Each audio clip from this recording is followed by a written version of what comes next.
இது ஃபர்ஸ்ட் மலேசியாவின் செய்திகள் உங்களுக்காக.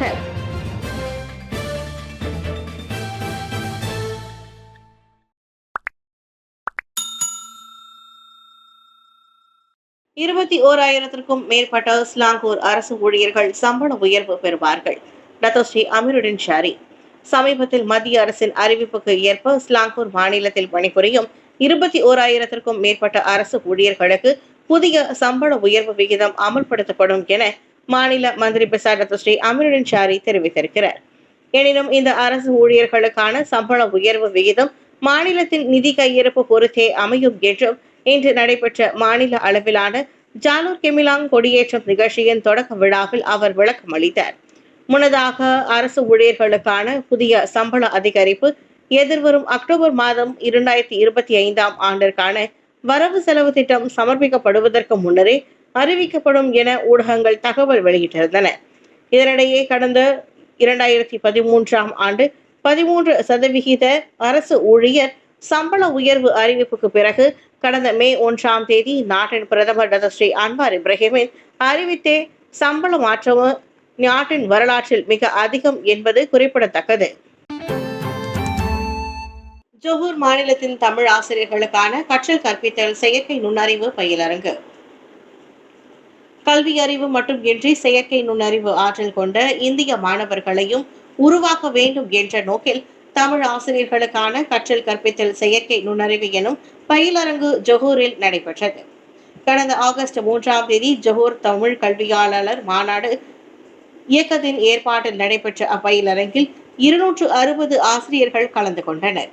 இந்த பட்டறையில் இயற்கை இன்றைய அறிவியல் தொழில்நுட்ப வளர்ச்சிக்கு ஏற்ப ஆசிரியர்கள் தங்கள் அறிவாற்றலை உயர்த்தி கொள்வதற்கும் புத்தாக்க சிந்தனையை வளப்படுத்துவதற்குமான முறைகள் விளக்கம் அளிக்கப்பட்டன.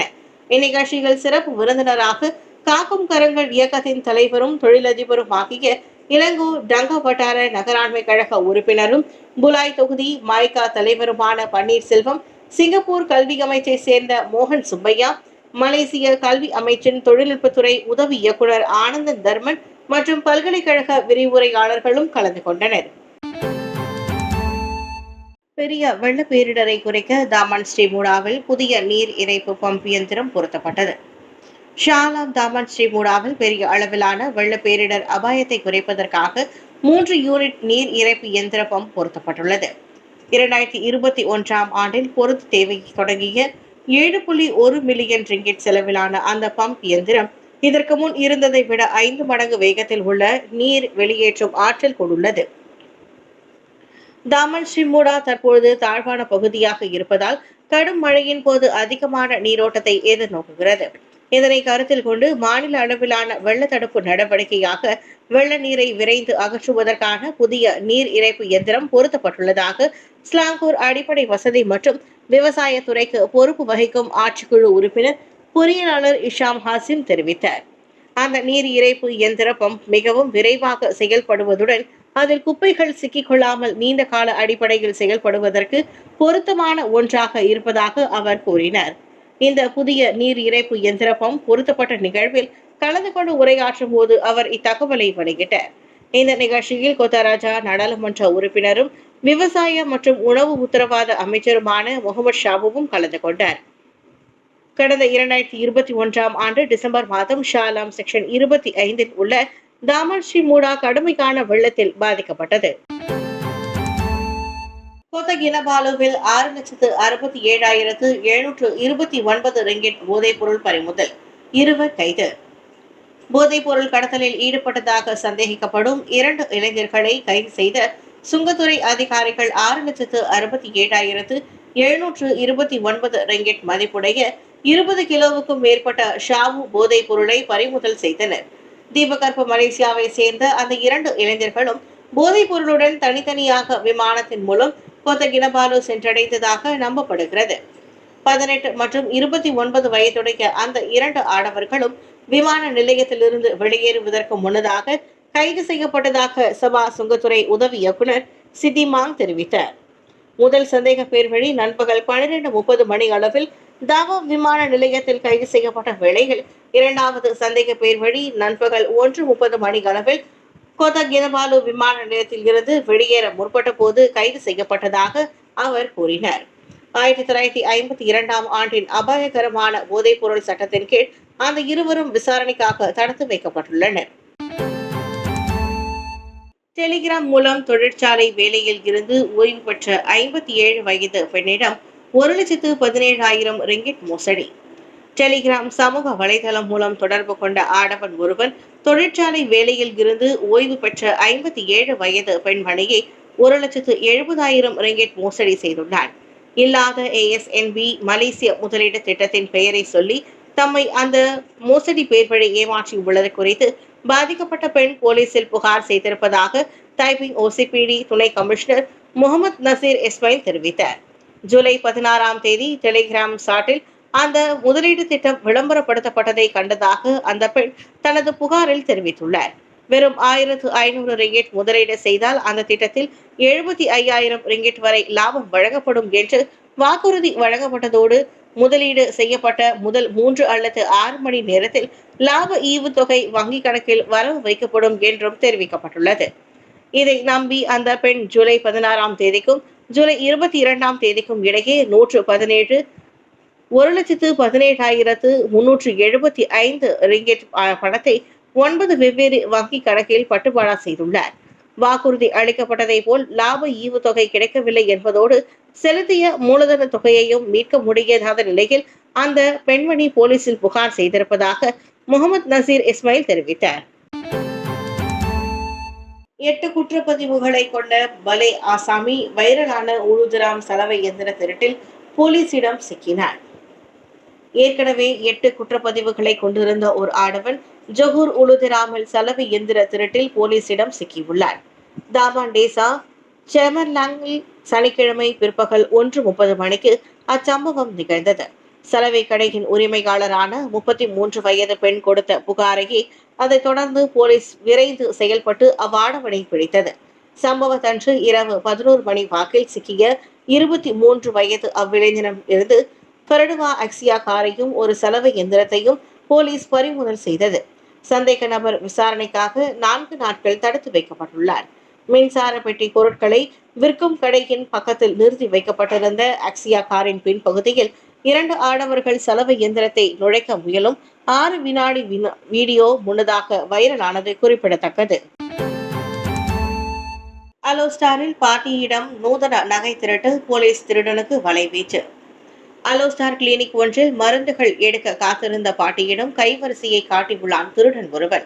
60 வயது பாட்டிக்கு பாரம்பரிய மருத்துவம் வழங்குவதாக கூறி ஆடவன் ஒருவன் பேச்சு கொடுத்திருக்கிறான். பாட்டி மறுக்க தொடங்கியதுமே சில வினாடிகளில் அவ்விடத்தை விட்டு சென்றிருக்கிறான். இதனிடையே அந்த பாட்டி கிளினிக்கில் தனது கடமைகளை முடித்த பிறகே கழுத்தில் அணிந்திருந்த தனது 6,000 ரிங்கிட் மதிப்புள்ள தங்க நகைகள் களவு போனதை உணர்ந்திருக்கிறார். உடனே கோத்தஸ்டார் மாவட்ட காவல் நிலையத்திற்கு விரைந்தார். அந்த ஆடவர் மீது புகார் அளித்துள்ளார் அந்த பாட்டி. அந்த பாட்டியிடம் பேசிய அந்த ஆடவன் தான் கழுத்தில் நகை கழன்று விழுவது போல் இருப்பதாக கூறி அதை தொட அருகில் வர முயன்ற பிறகே அவ்விடத்தை விட்டு சென்றுள்ளதாக கோத்தஸ்டார் மாவட்ட காவல்துறை தலைவரும் உதவி ஆணையருமான சித்தினூர் சிலாவதி சார் தெரிவித்தார். சந்தேகிக்கப்படும் அந்த 152 மீட்டர் உயரமும் 60 வயது மதிக்கத்தக்க அந்த திருடனை தற்போது போலீஸ் வலை வீசி தேடி வருகின்றனர். கூறிய ஆயுதம் ஏந்திய கால்பந்து வீரரை தீவிரமாக தேடும் காவல்துறை. நேற்று KLFA கால்பந்து மையத்தில் மூண்ட கைகலப்பில் கூர்மையான பொருளை கொண்டு தாக்க முயன்ற கால்பந்து வீரர் ஒருவரை காவல்துறை தீவிரமாக தேடி வருகின்றனர். கால்பந்து போட்டியின் போது இரு குழுவினர்களுக்கு ஏற்பட்ட சண்டையில் சந்தேகிக்கப்படும் எதிர் அணியின் வீரர் கூர்மையான ஆயுதத்தை கொண்டு மற்றொரு வீரரை தாக்க வந்திருக்கிறார். இச்சம்பவம் குறித்து இன்று அதிகாலையில் 23 வயது ஆடவர் ஒருவரிடம் இருந்து புகார் கிடைக்கப்பட்டதாக வங்சா மாஜு மாவட்ட காவல்துறை தலைவரும் உதவி ஆணையருமான முகமது லாசிம் இஸ்மாயில் தெரிவித்தார். எனினும் இச்சம்பவத்தில் எந்த காயங்களோ உயிரிழப்புகளோ ஏற்படவில்லை. அரிப்பு, வெடிபொருட்கள் மற்றும் ஆபத்தான ஆயுதங்கள் சட்டம் 1958 பிரிவு 6(1) கீழ் விசாரணை நடைபெற்று வரும் வேளையில் அந்த சந்தேக நபரை காவல்துறை தேடி வருகிறது. மசூதியின் சடல வண்டியை துரத்திய ஆடவர்களின் காணொலி வைரல்.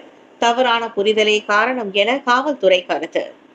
திருடப்பட்டதாக எண்ணி மசூதியின் சடல வண்டியை துரத்தி செல்லும் மோட்டார் சைக்கிள் குழு ஒன்றின் 23 வினாடி காணொலி ஒரு தவறான புரிதல் என்று போலீஸ் தெரிவித்திருக்கின்றனர். மசூதியின் சடல வண்டியை ஓட்டி சென்ற 35 வயது ஆடவர் இச்சம்பவம் குறித்து கடந்த ஞாயிற்றுக்கிழமை காவல்துறையில் புகார் செய்துள்ளார். அந்த ஓட்டுநர் வண்டியை பழுது பார்ப்பதற்காக மெக்கானிக்கை தேடி அக்கம் பக்கத்தில் அந்த வேனை மெதுவாக ஓட்டி வந்ததாகவும் அதே வேளையில் தவறான முகவரிக்கு சென்றதாகவும் கூறியிருக்கிறார். அப்போதுதான் அதனை தவறாக புரிந்து கொண்ட சில ஆடவர்கள் வண்டியை தடுத்து நிறுத்தி அதை திருடியதாகவும் வீடு உடைப்பு சம்பவங்களில் ஈடுபட்டதாகவும் அவர் மீது அபாண்டமாக குற்றம் சாட்டியுள்ளனர். அதோடு நிறுத்திக் கொள்ளாமல் வாகனத்தை கட்டைகள் மற்றும் உலோக கம்பிகளை கொண்டு மோட்டார் சைக்கிள்களில் துரத்தி அடித்ததையும் காஜாங் மாவட்ட போலீஸ் தலைமை உதவி கமிஷனர் நஸ்ரோன் அப்துல் யூசுப் தெரிவித்தார்.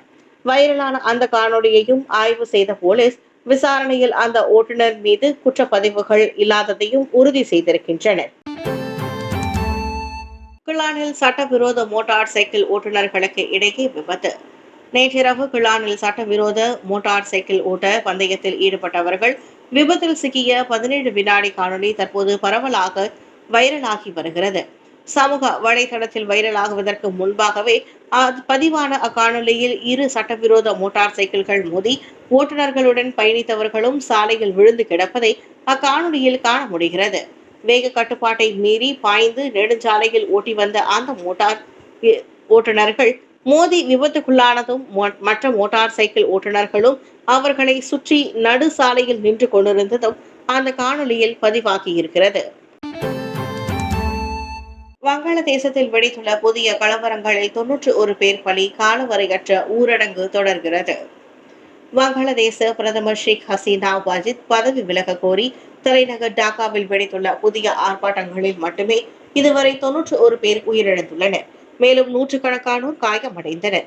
மீண்டும் சாலையில் இறங்கிய பல்லாயிரக்கணக்கான ஆட்டக்காரர்களை கலைப்பதற்காக போலீஸ் சுட்டதிலும் கையெறி குண்டுகளை வீசியதிலும் அவர்கள் கொல்லப்பட்டனர். அந்த 91 பேரில் 13 பேர் போலீஸ்காரர்களில் அடங்குவர். வங்காளதேசத்தின் அண்மைய வரலாற்றில் நடைபெற்ற ஆர்ப்பாட்டங்களில் ஒரே நாளில் இத்தனை பேர் உயிரிழந்திருப்பது இதுவே முதல் முறையாகும். இதற்கு முன் ஆக அதிகமாக 67 பேர் ஜூலை 19 உயிரிழந்தனர். அரசாங்க வேலைக்கான இடஒதுக்கீட்டை கண்டித்து மாணவர் அமைப்பினர் அப்போராட்டங்களை அப்போது முன்னெடுத்திருக்கின்றனர். இப்போது பிரதமர் பதவி விலக வேண்டும் என கோரி ஆர்ப்பாட்டத்தை திசை திருப்பியதால் நாடளாவிய அளவில் காலவரையற்ற ஊரடங்கு அறிவிக்கப்பட்டுள்ளது. இன்று தொடங்கி 3 நாட்களுக்கு தேசிய பொது விடுமுறையும் வழங்கப்பட்டுள்ளது. 2009 மீண்டும் பிரதமர் ஆனதிலிருந்து வங்காளதேச அரசியலிலும் யாராலும் அசைக்க முடியாத இரும்பு பெண்மணியாக வலம் வரும் 76 வயது ஹசீனா இந்த முறை தலை தூக்குவாரா என்பது தெரியவில்லை. வயநாடு நிலச்சரிவில் எஜமானியை துளைத்த நாய் 6 நாட்களுக்கு பிறகு ஒன்று சேர்ந்த நிகழ்ச்சியான தருணம்.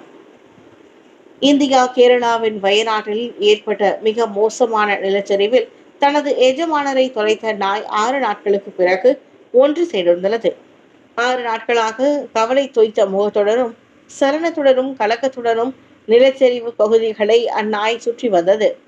எஜமானராக இருக்க மாட்டாரா என்ற எதிர்பார்ப்பில் வருவோர் போவோரை அது ஏக்கத்துடன் நோக்கமிட்டது. தனது நாய்க்குட்டிகளை தொலைத்துவிட்டு தான் தேடுகிறதோ என பலரும் எண்ணியிருந்தனர். இந்நிலையில் அதன் காத்திருப்பு வீண் போகவில்லை. ஒரு வழியாக 6 நாட்களுக்கு பிறகு தனது எஜமானரான பெண்ணை அது கண்டு கொண்டது. பார்த்தவுடன் ஆனந்தத்தில் துள்ளி குதித்து அப்பெண்ணின் கால்களில் அது ஒட்டி கொண்டது. எஜமானியும் கட்டி அணைத்துக் கொள்ள நாய் வாஞ்சையுடன் அவரை முத்தமிட்டது.